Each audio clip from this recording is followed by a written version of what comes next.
Thank you for that, because this is really the conversation of the hour. People have asked questions about, are these shots going to cause infertility?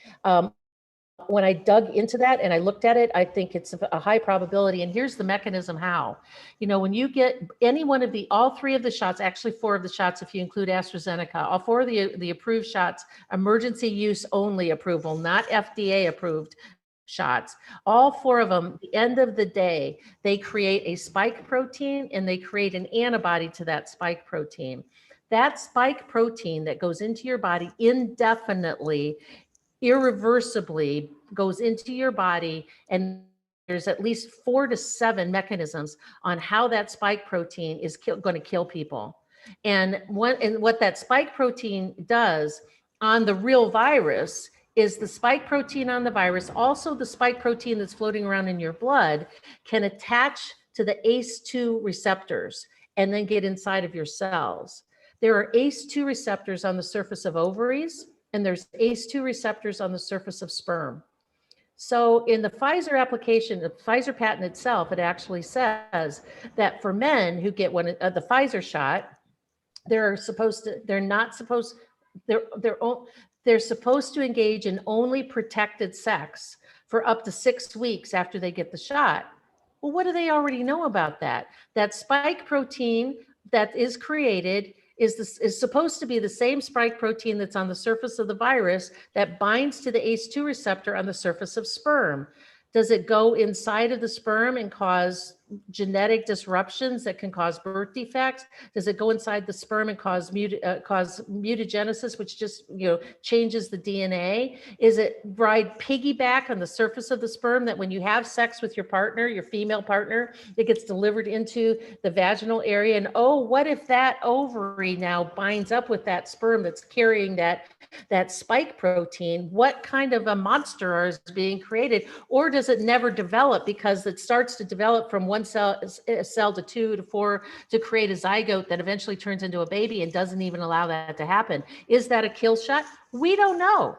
It's a complete experiment because there's no long-term studies. They don't have any idea, but you can extrapolate some conclusions from the already published medical literature about what is going to happen in terms of fertility. So they're killing off the old people at the top because they're doing away with the middle class, and they're doing away with the tax structure that pays for them.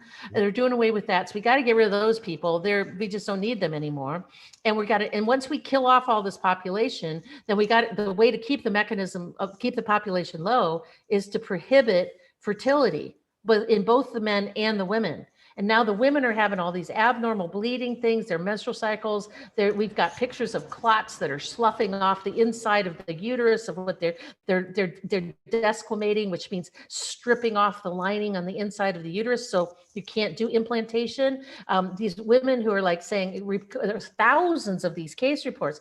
I've never had any menstrual irregularities in my entire life. I'm in my mid-30s. I started my period when I was 12.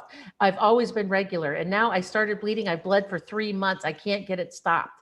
We got these kids now that are just around teachers that have gotten the shots. And now they're getting these chronic bloody noses that nobody can stop. I knew from the very beginning, and several of us who looked at this knew that from the very beginning, this was not a lung disease. And putting these people on all these ventilators, they killed them because it was malpractice, because doctors never bother to look beyond the end of their nose, the vast majority of them. Now, there's some good doctors out there, a few handfuls, but of the 107,000 physicians in this country, less than 1% even care enough to look. And I, as a physician, I can make that claim. And so I said from the beginning, there's a blood disease, there's a blood discretion. There was a couple of case reports that happened, Scott, that early on they felt like these people were short of breath, and it's like instead of putting them on oxygen, the oxygen wasn't helping, so they gave them some packed red blood cells, some units of packed red blood cells, and all their symptoms went away. So this virus, this spike protein, this synthetic thing, whatever it was that they were catching or being blown in that they were breathing in, was attacking their red blood cells and their hemoglobin. And so they couldn't carry oxygen around to their tissues. I've known that since about April of last year. and talked about it to a certain degree. I have an entire folder of medical information talking about that. Nobody talks about that. But now that we're seeing all these menstrual irregularities, and we're seeing it in people who are just being around people who are vaccinated, not in them, but in people who've gotten the shots, there's something being transmitted. And early on, when people ask me about shedding, I go, you can't shed, it's not a real virus. Well, I've changed my position on that. And that's why we're changing the language, because you're not shedding a virus, but you're transmitting something, which is very disconcerting to me, because that, I've always been, since this whole thing, if we can get people to say no, that's good. But now if they've changed the formula, if they've added something to it that we don't know, if they put a different messenger RNA in there that's creating something different that's transmissible, we don't know. I mean, the Moderna, here's just a little clue, which makes me wonder if they've changed these recipes. Because how the messenger RNA shots work is, imagine the messenger RNA has a recipe printed on the front of it. And the recipe is to build a protein. Well, once that gets injected into your body, you have to take that recipe to the factory that translates it into a protein. That factory is called the ribosomes. And it creates a protein. Now you've got this foreign protein in your body that can go either float out into your bloodstream and attach to your organs. It can poke holes in your blood-brain barrier so it can get into your brain, and it can mutate genes that can cause ALS or cancer. It can it can get reincorporated back into your DNA as the host, or we can make an antibody to it that antibody can go around and start attacking your own organs, called autoimmune disease. It's there permanently. It doesn't go away. We've sensitized the B cells. That's the rest of your life. You're sensitized to that. We have no idea how long those proteins last. We have no idea where they go after they've been made. Do they go out in your urine and your stool and get dispersed out into the environment? Probably. What does that really mean? We don't know. There's no long-term studies. This is all the stuff that I've been digging out over since February. And this is why it had to be impeccably done, because the stuff that I'm revealing here now is the kill shot to their programs. Because once people have this in their hands and they start to understand it, the sad part to me, Scott, is the people who are like, oh my gosh, if I'd only known, I would have never done it. It's been out there. I did 420 interviews about it. I wasn't didn't hide my talents underneath the bushel basket. I was out there talking about it on very large platforms. And so those people, I don't know what to say about them. But now, which makes it, what I was going to say is that the Moderna patent, if you went to the Moderna site, up until a week ago, they only had listed 2 patents. I looked at it a couple days ago because I was looking for something. They now list 7.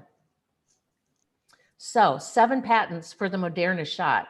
And there are 82 additional COVID shots in the developmental pipeline right now in human trials. Why do we need 90 different shots for the same pathogen? We don't have 90 different flu shots. We don't have 90 different MMR shots. We don't have 90 different tetanus shots. We don't even have 5. So this is the first of many that are intended to be deposited into us.